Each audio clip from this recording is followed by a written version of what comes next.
We're going to lift the energy up in the room here a little bit. We're going to talk about municipal accommodation tax. So this is a really important program, and I am going to try and be efficient here. I realize that we're a little bit stuck for time. I do know that both Mayor Poirier in his capacity as a councillor and Councillor Koch and Councillor Chase have both sat on the Development Commission, so if you do have something to add, please do jump in. Next, please. So how this came about is in 2017, the province made a decision to allow municipalities to access this as a revenue stream. Okay, we received a letter.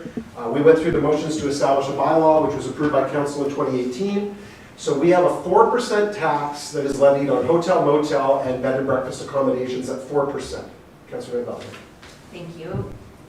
Is that like Airbnb, VRBO? It is, so there's, in our bylaw, the wording is a little unclear. I would tell you right now, we are not collecting revenue on Airbnb, VRBO. That is something that is on our radar. It's part of the official plan, which is part of the zoning bylaw, which is part of a subsequent short-term accommodations bylaw. I know that is something that people in the community are very eager to hear more about, and I get questions all the time. And again, we're going through the interministerial review right now. That's, but it is something that we are on top of. 4% is what it is. So I'm gonna highlight some areas where council has some discretion.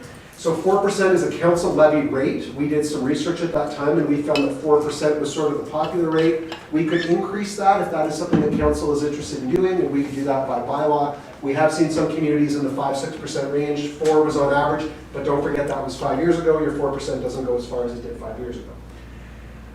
Council specifically put parameters around this funding to be used for economic development and tourism.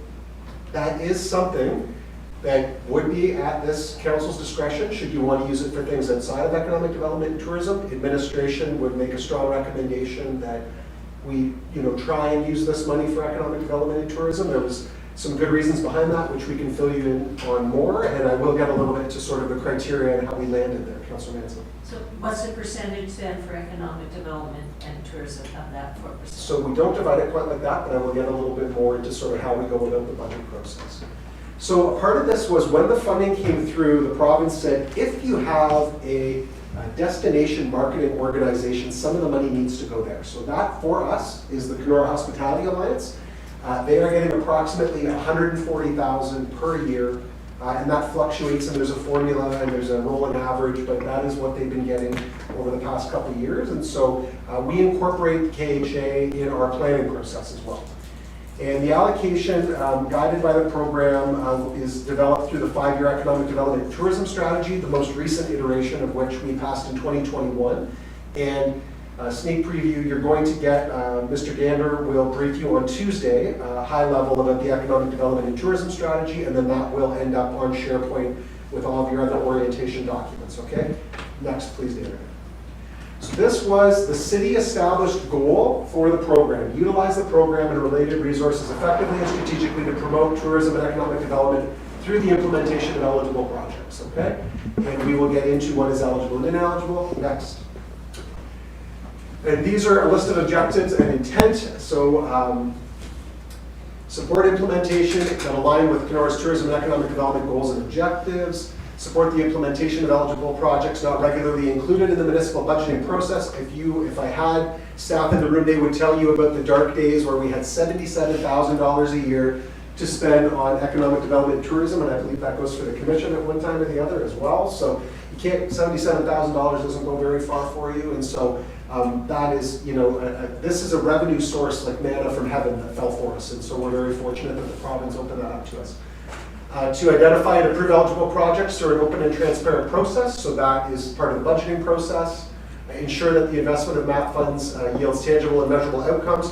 When you see the strategy, you will see that those, the action items in that strategy can be measured. So it's either yes, we did it, or no, we didn't, or here are the list of things that we did to contribute to achieving that goal. So that's important. And to leverage the MAP strategically to advance larger and long-term tourism and economic development initiatives. Any questions on sort of those overarching objectives and intent? Next, please. So I'm not going to read this entirely, but basically we broke eligible projects into 4 buckets, okay? Capital projects and related planning, design, creation, and engineering costs. And again, those are specifically focused around tourism and economic development assets, community beautification, wayfinding, those types of things. That's one bucket. The second bucket is events. That's pretty straightforward. Events that we already have, events that we're trying to attract, events that are coming in. Next, services and programs. So new and expanded services and programs administered through the city and community partners to support local business. I think that's pretty straightforward.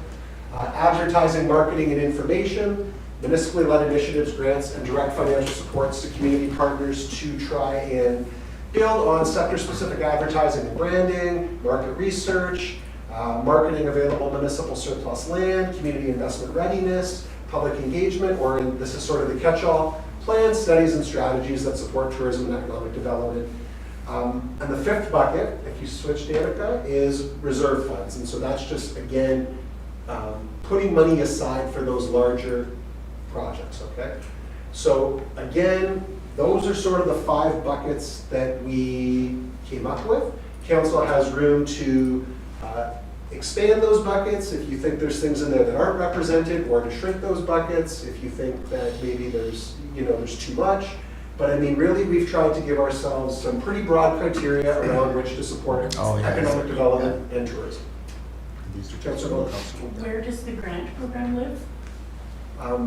Who manages the granting part of it? Okay, so economic development and tourism sort of oversee the project-based work. And again, it comes, and they reach out beyond economic development and tourism for, okay, let me start back, okay? When the MAT tax started, this is an important thing that I glossed over, it was not in the slide, so I apologize. When the MAT tax started, we had the Economic Development Commission, okay? At some point, the previous council made a decision that they wanted to move away from the commission, and Councillor Mayor Poirier might be the person who's best in position to respond to that, because that was actually something that was at my very first meeting as the CAO, so that was something that was in play. We then briefly considered doing a committee, and sort of the decision was, well, how is a committee different from the commission? What are we getting? And maybe this is best housed internally amongst staff and brought to council for approval. Mayor Poirier, would you like to add any additional details about sort of the decision to shutter the Development Commission? Not in a public meeting. Thank you, sir. We will come back on that one. But I think what's important is just understanding that the decision to move away from the commission model was made, and we've endowed the responsibility with staff and through bringing things to council for approval. So I hope that sort of answers where it lives, where it thrives. So it lives in economic development and tourism? Yes. Okay. And there are specific accounts, this is an accounting, finance, budget thing, but there's a specific account where those live, okay? Separate from the tourism and economic development budgets themselves. There's a MAC budget. Next, please. Ineligible projects. So it was really important in the previous council that this money didn't just get rolled into general revenue to be spent on whatever. So we do not give direct financial support or grants to private sector enterprise. We do not give direct financial supports and grants to community groups or nonprofit organizations whose core mission is not tourism and economic development. We don't put this into the development or renewal of core municipal infrastructure that doesn't fall in the tourism bucket. So no roads, water, wastewater, drainage, those types of things. We don't put MAT tax money into those things. Services programs and community grants typically included in the City of Kenora operational budget or funded via other reserve accounts. So really, again, all this is doing is sort of saying if it's not economic development or tourism based, it's ineligible. Any questions regarding eligibility versus ineligibility? Councilor Manson. Economic development itself, is there money within this project to bring businesses to Kenora? So, some of that work is done by staff. It is captured in staff time. And then we do have specific initiatives, and I will have a slide that will show you some of the initiatives. And there are some projects that we have, we're looking to in 2023, and Mr. Gander, when he returns, will be able to speak more to this and more to the strategy. The strategy would really be the best place to look to see what all those things are. And then we just use the MAT tax to sort of help us fund some of the things in the strategy as we go, if that makes sense. Yep. Next slide, please. This is a little bit outdated. It's a financial overview that sort of shows you. It's important to recognize that, the majority of the time that this program has been activated for us has been during COVID, so revenues have been suppressed a little bit. You are gonna get, I wouldn't spend too much time on this, you will get this you have this presentation in front of you. This lags into around this time last year in 2021, and we're just going through the process right now of updating these numbers to reflect 2022. Okay? So I wouldn't get caught up too much, but what you do see here is you see that 140 number that's going to the KHA. You see some of the split here. You know, we put 58 to economic development. You know, you kind of see how we split things into buckets there. And you see how much we've budgeted year over year and how much we've received. Councilor Moore. Okay, the difference between equal and equity, as I keep getting reminded. So Hospitality Alliance is a membership group, but everybody that charges an overnight fee remits their 10%, what do we put at, 4% Yes. to the city, what, monthly? It's not always monthly. I know you're a little new, Ryan, but can you speak? But the to that? Hospitality Alliance members benefit. The province requires us to provide money to the Hospitality Alliance as part of this program. That's a But provincial what I'm saying requirement. is everyone collects, but Yeah. some benefit, that's what I wondered. Maybe can you try rephrasing the question for me? The Hospitality Alliance is a membership-based group, Yes. but every hotel motel collects money. But you're remitting money, Okay. $140,000 in this case, only to Alliance members. I could not speak to the wholesome membership of the Kenora Hospitality Alliance and who's included and who's not. I can't run as a member. But the money, yes, the money that is collected by Kenora Hospitality Alliance, that group gets to decide how they want to spend that money, that 140 that they get every year. And they spend that how they see fit. Right. Councillor Koch. I just, to maybe help clarify, I think what you're trying to get is, they don't collect the tax, remit it to the city, and the city send it back, so each hotel gets some chunk of it. That's right. They spend it on things like the skating rink at Rabbit Lake and their projects like that, that They they send it- decide on as a membership group. As a membership group, not all Right. who contribute. Yeah. That's what I wondered. I'm just clear. Thank you for the life preserver, appreciate it. Next slide. So here's a highlight of some of the things that we've used the MAP program for. So we did put it somewhat towards the Economic Development and Tourism Strategy, which is a pretty good document. I'm pretty happy with it. The Economic Recovery Plan, these were some things that came up during COVID, the Glad You Are Here campaign to demonstrate our appreciation to seasonal residents and those people that kept coming to visit. The Main Street pop-up patio, we've made contributions to Mount Evergreen and to the Kenora Airport. The Coney Island Shuttle, again, that's been suppressed a little bit by COVID, but that has, been it's created accessibility for those that don't own boats. Fish exhibit at the Discovery Center, replacement of mooring balls, a storage unit for special events, and branding, marketing, and tourism work that we've done. And there's a website, and Stace will be able to get into that more when he speaks to the economic growth and recovery area. Next, please. So this slide again is a little bit, pretend it says 2023, but everything in it stands. So there's sort of a master project list, and these are all the areas that get engaged. So development services, community services, parks and facilities, tourism, Northwest Business Center, administration and planning. We sort of have a planning session amongst administration, and that's how we sort of come up with the projects that we put forward to recommend to council in the budget that we put forward. Next slide, please. And here's an example of some projects that we have done this year. Keep it in your marketing, economic recovery plan implementation, streetscaping. So you've seen new banners and pole wraps consistent with our new brand, the Pocket Park development, Coney Island Shuttle, the Cloud Park and Husky the Muskie rehabilitation. And so very often what we do with the MAP tax is we use this to leverage funding elsewhere. So this is another popular myth in the community that I just want to bust. Not one tax dollar went into the refurbishment of Husky the Muskie. MAP dollars, which go for people that stayed in hotels and other accommodations, that money came to the city through the MAP program, which was then leveraged to get funding through another grant program to refurbish Husky the Muskie, completely done at no expense to the taxpayer. Unless you happen to rent a room in Kenora on a regular basis as a Kenora resident. Wayfinding, harborfront detail design, community improvement plan program review, PA system for the Whitecap, Tunnel Island navigational signage, postcard project, Adirondack chair, disc golf, infrastructure, winter city strategy we're working on. You can read all those projects. This gives you an example and this gives you a flavor. And if I'm correct, Annika, this is the last slide, so I'm going to wrap this up. You can go back to the previous one. It's okay. So here, again, this would be my question for council, okay? The previous council provided a high level of deference to staff to sort of go talk to the community, do engagement, meet with the KHA, come up with our ideas, and sort of present them to council. My question for you, given some of the things that I've read and some of the things that I've heard for you in our initial time together, would council be interested in sitting down with our team to sort of discuss the map allocation and maybe inject some of your ideas into our planning process? Yes. Thank you. Is that 6 yeses, 7 yeses? Yes. Okay. So we're already, kind of have that inkling, so we're sort of going to work ahead on that, and we're just going to work on administration about facilitating that for you.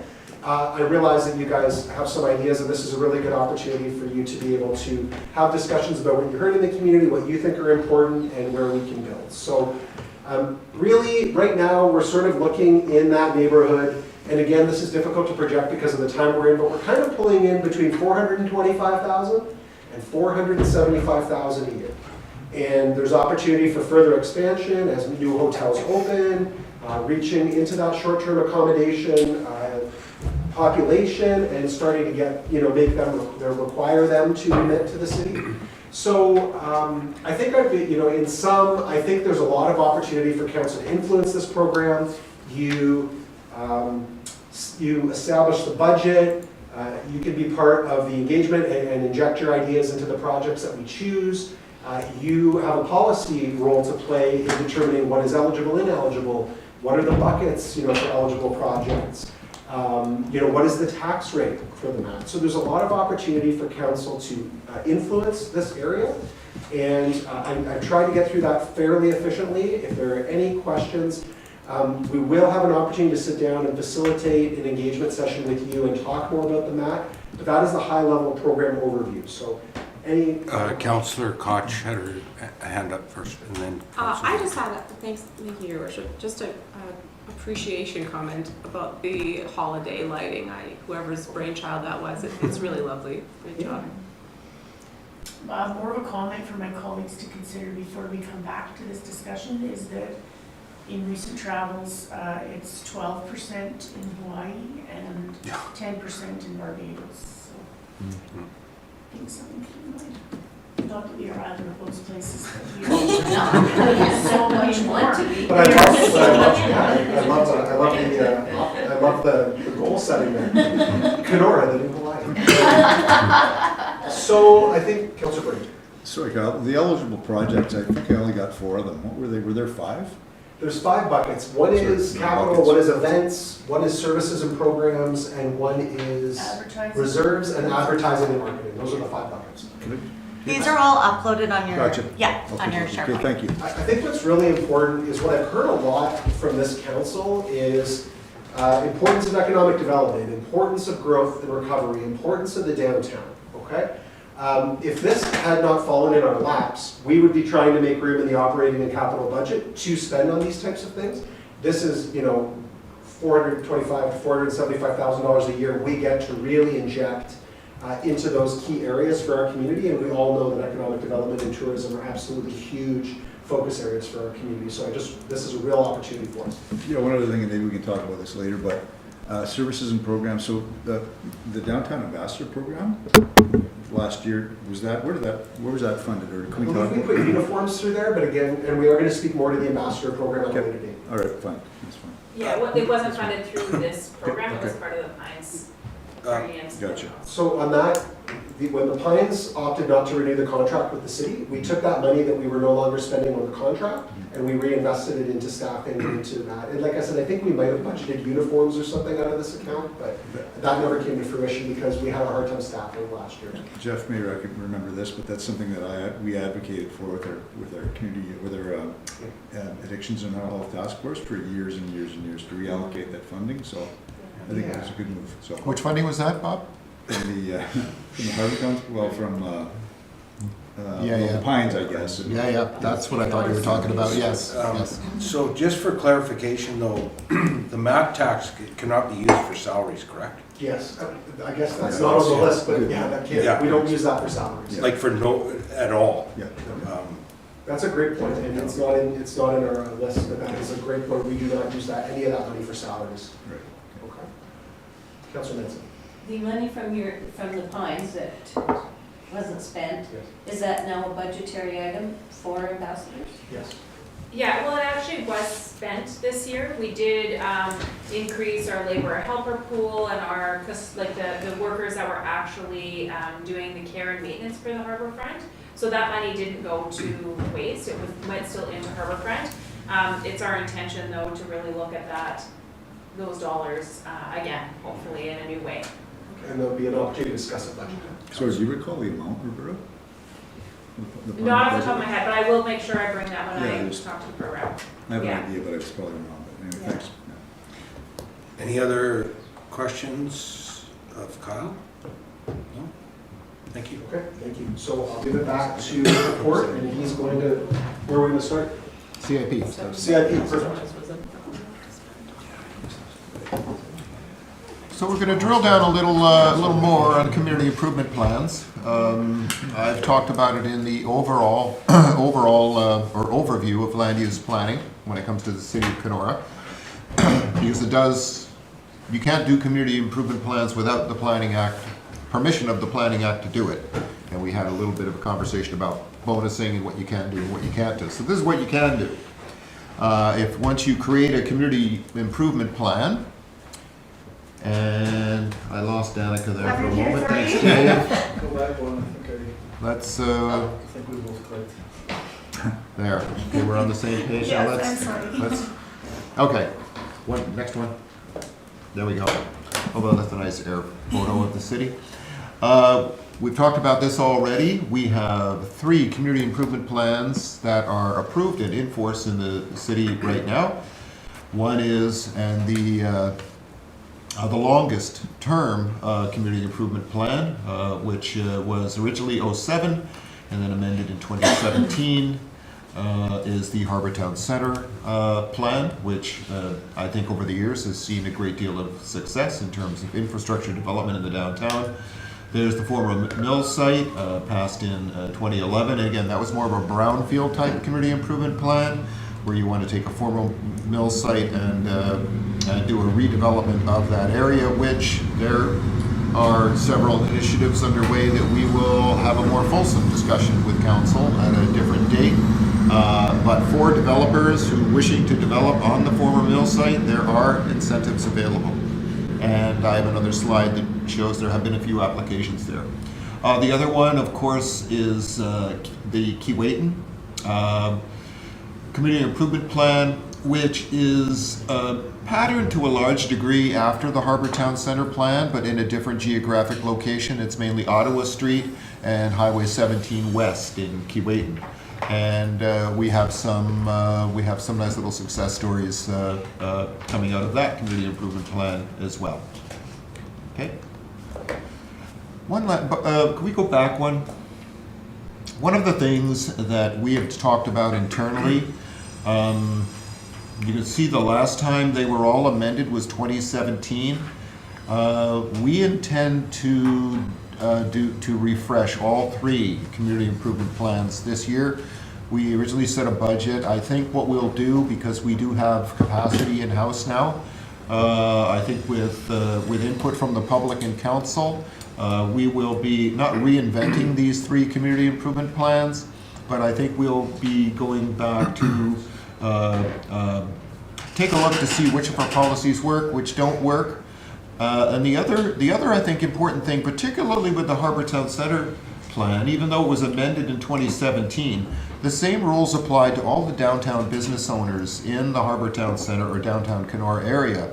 In other words, if way back in 07 you made an application and you were approved and you used up your grants, you still can't come back. Even though that renovation is now almost 15 years old. So one of the things that I did in Sioux Narrows, Nestor Falls, when we had one in 2012 and we refreshed it in 2020, we started the clock again and said, okay, it's been a long time. A lot of those original renovations now do need a refresh. So we may want to consider starting the clock again on a lot of these, and now you can come back. Councillor. Thank you, Your Worship. Is that something that you could just build into the way that you amend it every 5 years? It resets, or is it something that you actually have to? No, only, it has to be, you can put a policy in the CIP that it should be reviewed every 5 years. But once it's reviewed, if there are any revisions or amendments, of course, it has to go back to council for approval. And then the new CIP has force and effect. Thank you. Otherwise, you're operating under the old one. So Yes, thank you. Councillor Munkley? when does it become maintenance? And when is it, how do you separate maintenance from a project? Well, it's not an easy question. I mean, we have wrestled with this at the Heritage Committee for years and years. If this is the wrong time, then carry on, but To me, and what I've always said previously as a member of the Heritage Committee and now when I look at the review, I think it has to be a substantive undertaking that would give the facade of a building kind of a new, fresh look. Simply painting window frames or slapping a coat of paint on a building does not constitute a facade improvement. Again, it's on a continuum. When is it not maintenance and it does qualify for a facade improvement? There's no hard and fast rule there. There's no box you can check for it, which is why we've used in the past, the Heritage Committee is kind of, has taken a judicial approach almost to the application to say, yeah, that qualifies, that really doesn't qualify. But I think what you want at the end of the day is, there needs to be a substantial improvement to the look of the facade that would kind of take it to a new level, and then it qualifies for the grant. Generally, and I think you'd agree with me on this, in the past, these applications that have been reviewed by the Heritage Committee, generally routine maintenance work does not qualify. something that you might want to consider is when a building owner undertakes a major facelift, then 2 years later, that building owner has a new tenant who wants to make changes to suit their business. So what we've done in the past on that is the facade is the facade. When it's done, it's done. What we've done in the past is when they need to change a sign because it's a new owner and a new business, we've said, yes, you can come back for the signage improvement grant because it's a new business and they have a new sign and we want the sign to look good. So yes, you qualify for a grant, but it doesn't mean just because it's a new business that is moving into a building that had a facade improvement previously, it doesn't mean they get another facade improvement. But signage, yes. Okay, Kyle, and then Councillor. As part of this process, Jeff, and if council was willing or interested, could we expand this program to Norman or to the East Highway or to other neighborhoods? I'm interested in your The thoughts. short answer is yes. Okay, that's Discretion of council. Okay. Thank you, Your Worship. Quickly, and this might not be an appropriate question for this time, is this CIP program, can it be used as a tool? And the reason I'm asking this is just the comment about signs. I can think of several signs in our downtown of businesses that are no longer there.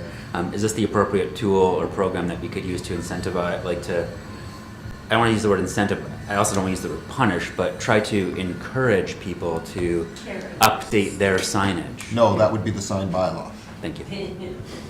This is the carrot, the sign bylaw is the stick. Thank you. So, any other questions? At some point, we will be doing a review of all three of the CIPs and maybe more, pending council direction. Grant programs, just very quickly, we've talked about facade improvement. And with facade improvement, the way the CIP is written, there is a main face, a secondary face, and if it's on a corner, you can even do a main face and a secondary face. So $15,000 for the primary face, $5,000 for the secondary face. For facade improvement, landscaping originally was low. I think we bumped it up to 15, same as the facade. And we've done a few landscape grants. If you think of where The standard is that little area on Second that bumped in there, does not look nice now. Well, I mean, that was subject to a landscape grant. And we help, I don't even think they use the full amount, but we help subsidize that. And they're the types of little nooks and pockets that we like to spruce up with a landscape grant. Planning and design, if there are professional designs required for facade improvement by a designer or an architect, then I think that's grant is 50/50 up to $1,000 now. Incremental taxation, then we move away from building improvements into housing incentives. So the incremental taxation is kind of a standard tool in Ontario in community improvement plans that often developers are interested in, because what it does is it says in most simple terms, if you build a housing development, and of course say it's an apartment building, you don't have to pay all the taxes on that. We're going to phase your taxes in over a 5 or 10 year period. And that's negotiable, both in the percentage and the term. So you could go from 0 taxes, you could go, say it's 5 years, 0, 20, 40, you get the idea, so on and so forth. Your worship? Jeff, is that strictly for private sector development, or is that public also? Like, when you're talking about, when you, I know we don't have it, I don't but- believe there's any limitation in the plan I don't believe there are any restrictions in the plan. I don't believe there are any restrictions in the plan. Okay, because when we're talking about that, because I've heard it many times, and you're probably aware of some of the developments that have occurred, that's kind of what they brought up was, well, what about this, this incremental taxation? But they're outside of the CIP boundaries. Ah, well, then it's a problem. Yeah. Well, it is, but the thing is, most housing developments, especially in the private sector, are going to be outside of those areas, maybe with the exception of the mill property. But so they're not captured. Is that something we need to take a look at? We'll talk about that on the last slide. Okay, Yeah. thank you.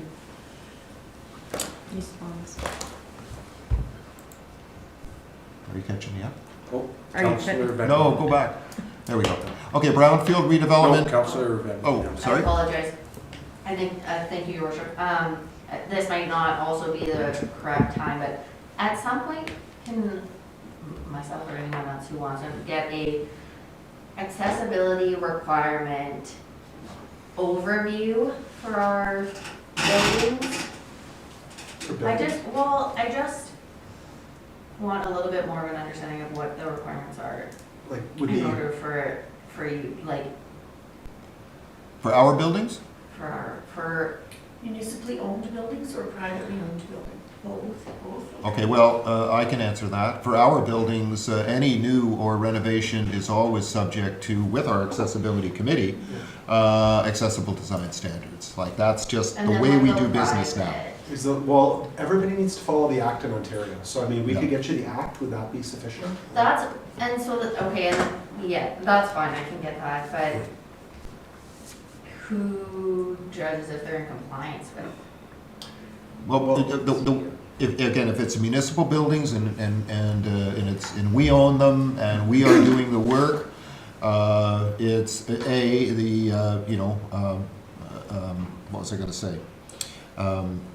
Well, it's up to, at the end of the day, it's really working with the chief building official and the Ontario Building Code Act. We don't do new builds or renovations that aren't 100% accessible according to the Building Code Act. We apply those rules to ourselves, and so one by one, building by building, we become more accessible with every reno or every new build. In the private sector, of course, it's not. It's a little bit different, but the Ontario Building it mainly applies to new builds in the Ontario Building Code Act. It doesn't apply so much to renovations, like. If they're doing a reno, they don't have to put the ramp in or whatever. But again, that's for the private sector. But for a new build in the private sector, then everything has to be barrier-free. Thank you, that answers Okay. my question. So you don't need anything else? No, that's okay, yeah, I just was Sorry, wondering I'm- what the follow-through I'm just process making was, notes, so that I'm was just trying to fine. make notes to make sure I don't miss anything you guys need. Yeah. You all. Yeah, Kicker there more so for the private. and more for new builds. So brownfield redevelopment, again, we'll have a more fulsome discussion on that when we get into the Abitibi Mill site and what's going on with a couple of different developments there. But the CIP does apply to the Abitibi Mill site. That's why it was written and adopted by council, and there've been some applications there, and there's been some uptake on that, and there will likely be more. We've talked about affordable housing development previously. Again, there are incentives for residential conversion. That's a conversion from commercial to, say, residential, and also to do studies. But we are targeting incentives for housing. But again, as your worship pointed out, it's in those areas that are covered by the CIP only at this point, right? Not citywide. But those incentives do apply in the 3 CIPs that we do have. And getting back to the question on accessibility, we also have grants for accessibility within those CIP areas. So if somebody wants to put in a ramp or do something like that, I'd have to double check the numbers. There are some grants, a couple $1,000, $2,500, something like that for accessibility improvements as well. Okay. How we assess applications. So council approves the annual budget. Typically it's been $100,000 a year. Last year it was $200,000. Thank you very much to the previous council. This year I think we're pegging it around 125, but that's subject to, that is just draft at this point. So council sets an annual budget. Then for delegated authority, really Team Kenora, which is administration. Administration's always looked after those housing incentives and accessibility incentives. So they would be the tax increment financing grants for accessibility, again, in conversion, senior housing, stuff like that. In the past, it's been the Heritage Committee because they were kind of linked with downtown revitalization back in the day. We've talked a little bit about that before. And that has to do with facade, signage, and landscape grants. Now, I believe that is with staff now. And we've had a little bit of a discussion around the Heritage Committee and whether or not, and what the future of the Heritage Committee would be.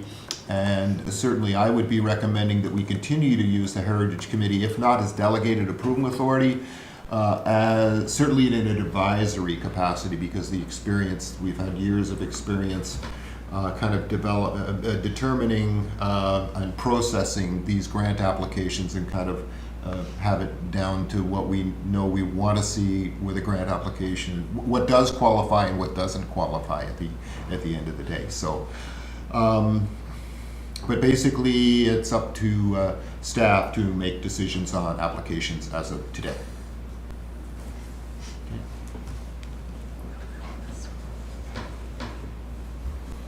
How do we assess applications, the approval process? In fact, yesterday I saw our staff meeting with a potential, a meeting with an applicant in the boardroom. So that's, if somebody's interested, they call one of our staff, they set up a meeting. The staff go through the application process, what's eligible, what's not eligible, what's required in the application for a decision to be made, how long it takes to process the application, how much money they might be able to apply for as a grant, and how payments are eventually dispersed back to them. And they have to do the work, submit invoices, and once the work is done and we've approved it, then we can release the grant. So we do the pre-consultation, then it comes to staff, review and evaluation, application approval, and as I mentioned, after it's approved, the property owner goes out and does the work, gets everything done, pays the invoices, submits the copies of the paid invoices back to the city, so we know that the contractors have been paid. We go out, do an inspection, make sure the work is done, and then payments are released. Okay. And these are just a couple slides on some of the success stories, and I don't think I'm overstating it, that there have been some really good success stories over the years. It has been promoted by the city over the years on the website, partnerships with local realtors. We've done little postcards or tent cards. There's signage if you've seen a business that has participated in the program and it's been done. Now there are signs that go in the window that they participated in the community improvement plan program. The planning and economic development folks at the city have organized, just recently, only less than a month ago, they have kind of little coffee meetings. I think the last one was downtown here, and I think they had about 20, 25 participants. It's kind of a meet and greet, open house style. So I think there were a number of businesses that attended that one that are interested in the CIP program, and then they set up meetings and go through the process with the client. There's a promotional video that's available. I believe that's on the city website as well, and new business welcome kits, which go to every new business anyway, but it also, if they're a new business in town, it also says, hey, we have a CIP program. If you're interested in it, here's what it does. If you're interested in it, come see us. Jeff, Councillor Van Bellingham has... Okay. There was just a comment, what about also potentially advertising with small business and business lenders too, like the realtors? That seems like another avenue where someone's doing some development. Sure, anything to get the word out on the street. Any ideas that you have to better market the program, just get a hold of me and I'll pass it along to the staff. Some other success stories here, again, most of them are downtown. There's over by the mall area, and then the one down below is, of course, 2nd Street. How soon we forget what 2nd Street used to look like and what it looks like now. There's been a remarkable change there. Again, this is 2nd Street again, Boreal Paddle and Apparel. One of our success stories. There's 2nd Street again. I mean, just leave it on that one for a moment. I mean, if you look at the before and after picture there, and what it used to look like and what it looks like now, it's really has undergone a remarkable transformation on 2nd Street, almost from Main all the way down now. I mean, we've really covered off most of them. We may want to cycle back to Main again and put another little injection in there. But 2nd has been an amazing success story, in my opinion. Even Matheson Street on. we're working on it. One of my favorites, 901 West Side in Keewatin. Don't forget, we have a Keewatin Community Improvement Plan. And if we go to the next slide, 901 West Side, another one of my favorites. There's a before and after with a proprietor there, and it's just been, and not just 901 West Side. If you can even see in the corner of it there, it's the abutting building as well, which used to be North American Hardware, I believe it was. Help me, Keewatin-ites, am I right on that one? Yeah. Lumber. And then it was the engineering outfit for a while, and anyway. So the building, there's a couple buildings on Keewatin and Ottawa Street that it looks pretty good. I just had a quick conversation yesterday morning with the Biz board, and we talked about this years and years ago, but Hennepin Lane, we talked about a project for Hennepin Lane, and I think that would have value. Just, did lots of hours surveillance behind Lila's block, and went to a lot of aggravated assaults back there, and I think it'd be nice to reclaim that area. So Biz is interested in being involved, so. As an urban planner, Hennepin Lane is of particular interest to me. It has its challenges, but it also is Has its charm. yeah. Thank you, Councillor Moncrief. Particularly from I look at it through a planner's lens or a planner's eyes, and I go, "There's some really interesting space back here. If we could refresh it and make it safe, it could really complement everything else that's going on in the downtown." 300%. It's quite unique, and of course has a history to it. Yeah, exactly. So monitoring the CIP programs, jobs created and maintained, again, every time, remember, these folks need building permits when they do the more substantive facade projects. So building permits go to MPAC, inspections occur, and what happens is these programs, and it's been demonstrated with other planning departments across Canada and the United States, that over time these programs actually pay for themselves through the increased assessment and the additional business activity in the area. So that's, I mean, this is one of my favorite programs. I think it's been a success story for Kenora, and I think it will continue to be a success story. But we look, so how do we monitor? Jobs created and maintained, a number of approved applications by the financial program type, total value of funding, and we'll get to that in a moment, because the other thing that's important, and I've talked to council about it before, is for every dollar we spend, it leverages quite a few dollars from the private sector as well, which all goes into the renovations. So we're monitoring the increase in property taxes based on improvement on the property. Again, building permits filed, assessment goes up, and at the end of the day, they're paying a little bit more because their property is worth more. We encourage program participants to submit comments based on their experiences. That's just feedback we like on how well the program is working, how can we make it work better. And we do monitor improvements of the visual appearance of the community as a result of the projects. There are a lot of our before and after photos that we use. And again, on the housing incentive side of things, we're monitoring the number of residential units created. So Jeff, Yes. we're going to wrap up CIP and we're going to hold on land disposition for today, okay? Okay. Sorry, calling an audible on you. I know you can't be at home watching the football game, so I'm going to bring the football game to you. All right, well, okay, I'm going down and out. Hitting with a post pattern on that audible. So we'll wrap up CIP. So here we are, 2017 to 22, 44 applications.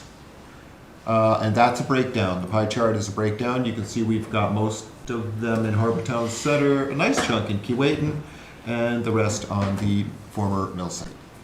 By dollar. Pardon? By dollar, not number. I believe that was by number. Okay. Yeah, that was by number.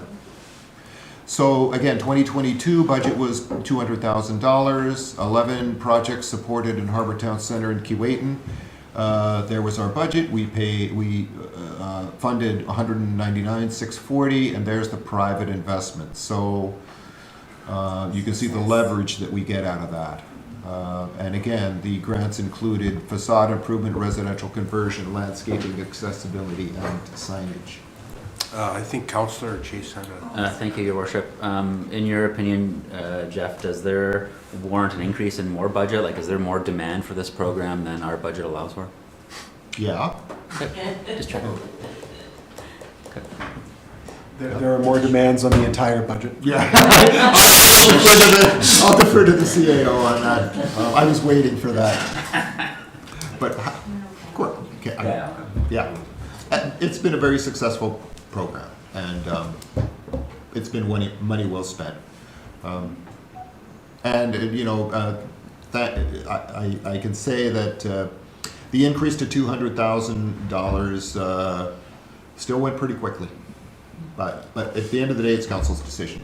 This one I like because it rolls up 4 or 5 years of CIP activity in terms of what was approved through grant applications and what the private sector actually spent on the project. So you get over time, you get a little bit of a better sense that over 4 years, from 2017 to 2020, it was $433,000, leveraged $1.2 million in private sector investment, and all that goes onto the assessment roll, right, through the building permit process. So there's some pretty impressive numbers for how the CIP leverages the private sector to improve their properties. Awesome. Okay. This is just a sample of a press release, getting back to how we market the program. They're a little bit of a change. We used to just throw it open and it was first come, first served. Staff over the last year or two have worked more on a timed intake, more of a staged intake. We're trying to manage that money a little more strategically than in the past because to Councillor Chase's comment, there's often more demand for grant money than there is grant money available. So we're using a staged intake now to kind of, not just for first come, first served anymore, but, and also when a grant is approved, using that as a little bit of a marketing tool with, you get the sign in the window, I mentioned earlier, a photo with council, and typically the applicant has 12 months to complete the work. We often, though, they don't, especially during COVID, they didn't always get it done, materials, supplies, contractors, and it's not, it's fairly routine if an applicant has, you know, good reasons to grant an extension for them to get the work done. We don't want to, you know, we don't want to say you got 12 months and if you don't get it done in 12 months, you don't get the grant. We've been pretty flexible with applicants. And this is getting back to His Worship Mayor Poirier's earlier comments. We are doing, as I said, tying it back to the official plan. We're doing the OP review this year. There definitely will be CIP provisions in the new official plan. Right now it says any area within the city can become a community improvement plan area. We're going to leave that. And then the question is, do we want to amend the schedule and designate, and I'll be honest, I'm not a big fan of this. Do you want to say the entire city is a community improvement plan area? That's not why community improvement plans were included in the Planning Act. The intent with a community improvement plan is to target certain areas within a community for redevelopment. I think the compromise there is maybe you want to target the urban area on water and sewer. That is I'm thinking kind of out loud here a little bit. Or are there other areas within the community, and I think we list them here, that have potential? And I know I've talked to some businesses in the past, and the two that always come to mind are Lakeview Drive in Norman and the East Highway, the East Highway entry. There are two other areas. Now, whether they could be merged or whether they would have a standalone, I think that's an item for discussion and debate. So to wrap up on this one, looking ahead, we will be reviewing and refreshing our CIP plans for 2023. I think we can look at, do you want to expand the program? I think that's some good conversations we can have about that. And finally, we can either expand the area or we could look at targeting another area for redevelopment. So a refresh, and then council can think about if they want to do something new.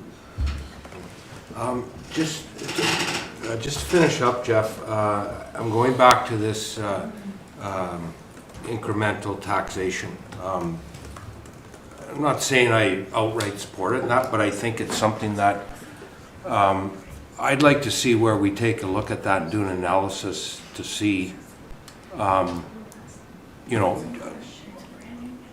use an average build or something and look at what best practices are, just to see if it would make a difference in order, because we do, I mean, even with all the development that, we still have a housing issue or crisis. I'm not going to call it a crisis, but we have a shortage. And I'm just wondering, that seems to be the area that we really need to grow in. And again, you might not get everything up front, but housing and taxation and that, we get taxation forever. So I just wonder if it warrants taking, and I'm not saying I fully support it, but I just, if, with the indulgence of council to take a look at that when you're looking at the program to see if it makes sense. Because I don't know. It sounds good. It's a good caption, but I don't know if it makes sense for this community. Right. So the other thing I'd like to do, and I've done in the past, professionally, but not as part of the City of Kenora's administration, is meet and talk with developers and builders and designers and architects about whether or not that would make a difference for them in their decision-making. I think we need to consult with the private sector to say, you know, would these incentives help you make an investment as opposed to not make an investment? So I think even before we consider going down that road, I think we need to talk to the developers, both the private developers and the public agency developers like the Kenora District Services Board, which is really the biggest developer in Kenora right now when it comes to housing, and talk to them about whether or not these incentives would make sense to them or not, and then bring it back to council for a discussion. Sure, Thank you, Your Worship. Just from the campaign trail, but also from previous experience on the Development Commission, having done some outreach with developers and builders, one of the things, in addition to the incremental tax system or process, could also be an exploration of reevaluating charging the meter rate for multi-unit residential construction and multi-unit bed buildings. I know that some of the developers I've spoken to have seen that as a barrier. It adds to their costs, and it also adds to increase in rents for tenants who are looking for affordable multi-unit dwellings. So it might warrant, exploring freezing that for a period of time to try to incentivize development and give developers and landlords a bit of a break here. So thanks for everybody's participation. I'm just. Did you have a, sorry, Probably squeeze one in. Councillor Who's Moncrief? Team Kenora? You referenced Team Kenora, I don't know who that is. Team Kenora, and I'm just, of course, getting up to speed on Team Kenora, but Team Kenora, Kyle, do you want to speak to Team Kenora? I can. Very quickly. Yeah, really quick, because procedurally, we just need to be ready to go at 4 p.m. And so if you have any questions, I appreciate everybody's participation. If you have any questions, file them away, and we will have an opportunity to talk about some of your ideas for implementation during the joint priority setting around strat plan and setting goals out for the term. So Team Kenora, my understanding, so this was something that started before I got here. You know, it's really about trying to make sure that everybody around the table, or everybody in the city that is touching something, is having an opportunity to have input. Because if there's a development happening, well, is a 4-inch water line going to be enough? Is an 8-inch water line? So you got to have engineering in the room. You've got to have all the right people. You have to have the planner. You have to have, building. You have to have, so the fire department even, we've added because, fire code issues. So it was about making sure it's an internal team that touches all the issues that need to be considered as we're working on these large scale projects. When you imagine something like a redevelopment of the Abitibi Mill site, you need a lot of people in the city around the table to make sure nothing's slipping through the cracks. And so that's really sort of our self-brand for the internal team that we direct, and we're just figuring out what the best way to move forward with that instrument is. But it's made a big difference because, email circulations, again, just making sure that everybody knows what's going on so there's no surprises. And we talk a lot about day two. You get that, you get that new building permit, or you get that thing ready for development, and then you don't want to be thinking about the things you forgot after the fact. So I hope that's an efficient explanation. Let's give everybody 5 minutes. I think we don't have to adjourn, but we have to. Well, we can adjourn this meeting, and then we have to open up again and go through the proper process. So adjourn. Thank you.